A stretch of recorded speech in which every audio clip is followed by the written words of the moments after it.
Good morning, good afternoon, good evening, whatever time of the day it is. Welcome to Miss Perkins Literature Class.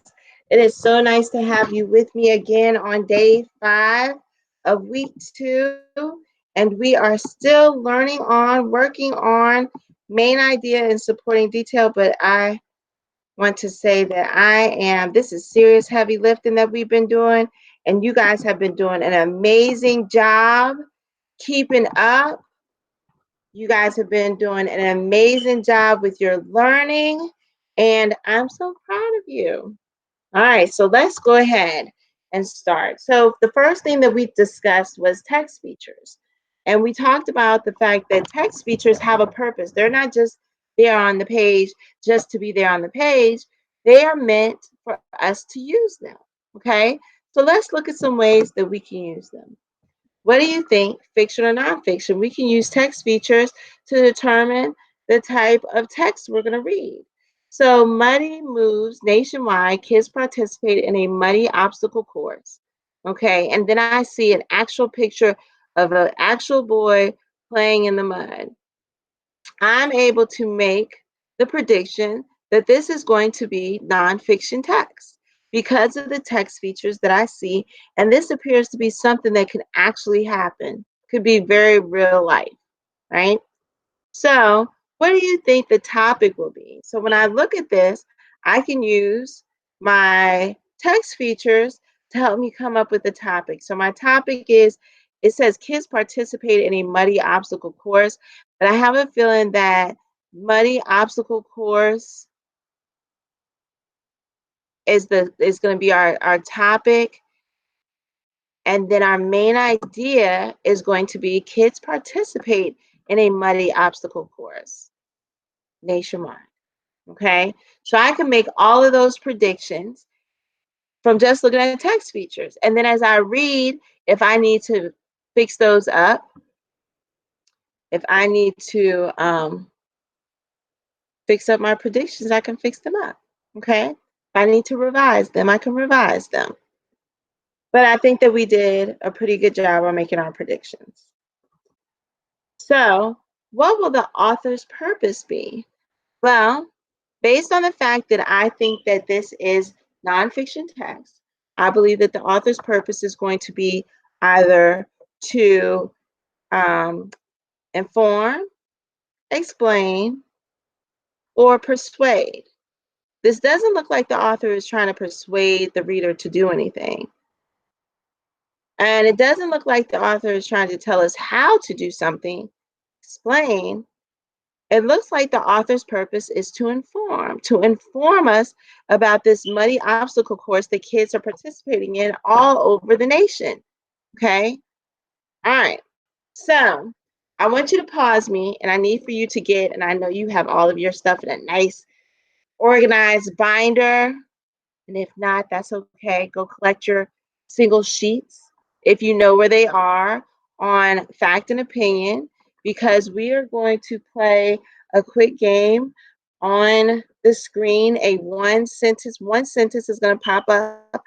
I'm going to say, I want your answer in 5, 4, 3, 2, 1. When I hit 1, when I say 1, I want for you to call out fact or opinion, and then we're going to talk about clue words that we see and whether or not your guess was right. All right. So if you're not ready, go ahead and pause me, press play when you're ready. I'm going to keep moving. So let's go. Training to become a star athlete can become expensive. You're ready in 5, 4, 3, 2, 1. What's the answer? Excellent. If you said opinion, you are absolutely right, because just because it is expensive to me does not mean it's going to be expensive to someone else. So that's someone's feelings. That is an opinion statement. Air, high five. Next one. Are we ready? Let's go. A flight to Egypt costs $100. We're going to answer in 5, 4, 3, 2, 1. Bam! That is a fact. Because it's $100, it says a flight costs $100. We can research if there's a flight that costs $100. Now, Could it cost $200? Could it cost $300? Could it cost $1? The point is, can we look it up? And if we can look it up, find that information, whether it's true or false, it is a fact. Air, high five. Bam! Fact statement. Next one. This is the last one, so get ready. Let's go. Playing sports is a lot of fun. Look for your clues. Do you see any clues? Do you see any clues? Any clues? We're ready to answer in 5, 4, 3, 2, 1. Excellent. You guys are amazing. That is an opinion statement.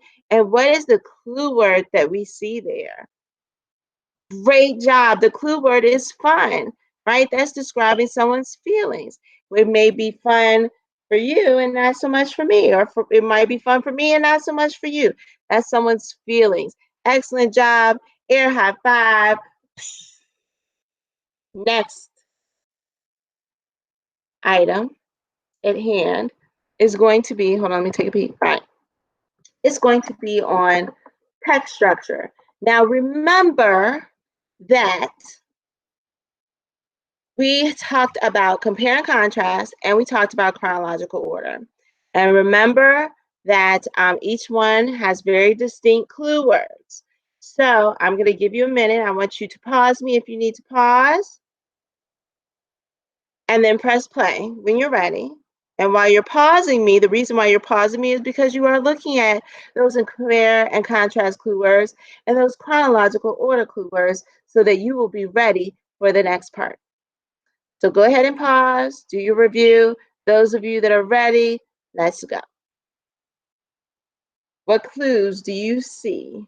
What clues do you see? We are ready in 5, 4, 3, 2, 1. What's the text structure? Boom! Chronological order. Excellent job. And we chose chronological order because we see 1892. We see 1899. We see the word later. Awesome job. We also see 1903. I forgot about that one.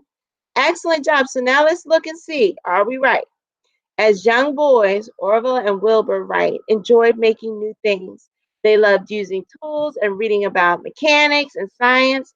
In 1892, the brothers opened a bicycle shop in Ohio. Later, their interest turned to flight. They studied flying models, birds, and anything related to making things fly. In 1899, the brothers built a biplane kite to better understand how to control a flying machine. So what this paragraph is talking about the things that they did over a course of time. Chronological order. Awesome job. If we didn't do it before, we're doing it now. Air high five. Next one. Compare and contrast, chronological order. We're looking for the clue words. We are skimming the text. We are not reading the text. We don't have time to read. We are skimming it, and we're going to see. We're looking over it really quickly, and that's a skill that we want to make sure that we always practice. Looking over a text really quickly, seeing what pops out at us, see what clue words that you see. We're going to come up with the text structure, and then we're going to go back in the text, and we're going to make sure that we see the correct clues and that we are accurate in whatever it is that we said the text structure is. Are we ready? Let's go. Looking for clues. What clues do you see? What clues do you see? We are ready in 5. What's the text structure? 4, 3, 2, 1. Fantastic. The text structure is compare and contrast. Awesome. So I see hurricanes or tornadoes, 2 subjects, right? 2 things that they're going to talk about. I see the words both. I see different. Those are chronological order clue words. Air high five. All right, so now let's read to make sure that we're right. Hurricanes and tornadoes are both amazing yet deadly natural phenomena. They're both deadly forces of nature. They both produce deadly conditions. So it's showing how they're the same here, how they're the same here, but in different ways. So they're going to talk about differences. They talk about similarities, they talk about differences, and they have 2 subjects here. Okay, excellent job. compare and contrast. You guys are absolutely, positively amazing. So now we're going to go over author's purpose. So I hope that you are ready. This is our last practice of skills that we've learned before, well, this week, before we wrap up today's lesson. So I hope that you are ready. I want you to think about author's purpose. We have 3 types. We have inform, we have persuade, we have explain. When the author is informing us about something, they're providing us information. When they're persuading us, they're trying to get us to do something. And when they're explaining to us, they're telling us how to do something. So I hope you are ready. Let's go. An instructional booklet describing how to operate a smartphone. We're ready in 5, 4, 3, 2, 1. Call it out. Bam! Explain. Good job describing how to do something that is explained. Awesome job. Ready for the next one? Let's go. An article where the author argues that an iPhone is better than an Android phone and that these phones should be purchased. We are ready to answer in 5, 4, 3, 2, 1. Call it out. Awesome. Awesome job. Persuade. And our clue is right here. Should be purchased. He's arguing that iPhones are better and that these phones should be purchased. He's trying to get us to do something, or she is trying to get us to do something. Are we ready for the next one? Let's go. A booklet containing the school rules and the consequences for violating those rules. Ready to answer in 5, 4, 3, 2, 1. Awesome. Inform, great. So it is a booklet informing us about the school rules and informing us about what happens if we break those school rules. You guys are amazing. I'm so proud of the work that you've done. You've learned so much in such a little bit of time. And even if you don't have it mastered, down packed yet, you're going to continue to practice this and continue to practice this and get better and better and better. And there is a word called grit, right? And so grit means we stick it out, we go to the finish, and we make sure that we achieve our goals. So we're going to hold on. If you don't have it, if it's taking you some time, that's okay. You know what part that you struggled on or you had a hard time with. So go back and review those skills, okay? But I think that you guys have done an amazing job, and I'm so very proud of you because we have gone into full beast mode this week with all the skills that we have worked on or worked with in order to better understand a text better. So great job. So our learning target for today is I can use supporting details and main idea to compose a summary. So what we want to look at is we have been looking at the text from the lens of a reader. So now we're going to look at the text, a text, from the lens of a writer. And that means that we're going to compose a writing. So what I want you to do is I want you to, instead of doing a web, we're just going to do a quick brainstorming sheet. Okay, so this is your additional practice. If you want to do it, great. If you want to just talk about it, that's fine too, whatever it is that you want to do.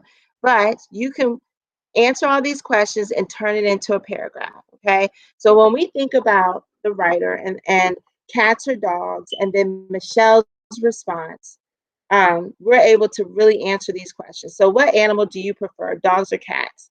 In the first article that we read, the author didn't have a preference, right? He was sharing out how others viewed or what their perceptions were about which one made the better pet, okay? But then Michelle, the second text that we read, she indicated that she preferred cats, okay? What text features will you use? So when you think of the text features, right, we're going to go back to this. I like this one the best. All right, so we're going to look at the text features, and we see that there's bold print. We see that there's illustration. We see that bold print again. And that's pretty much it. So what are you going to use? Are you going to use, of course, you should have a title. Are you going to include an illustration, which you include a little caption underneath? You know, because as a writer, your job is to make sure that you provide your reader with some clues about what they're going to be reading before they actually read. So then you want to think, okay, so is my main idea going to be stated or unstated? So again, go back over here. You know what? This is what I'm going to do. So I don't have to go back and forth. I'm going to copy this and I'm going to make a note. Let's see. All right, so then that way I don't have to keep going back and forth. All right, so we'll put the note right here. Oh, can't. I'll put it right here. Did I get it? There we go. Excuse me. All right, so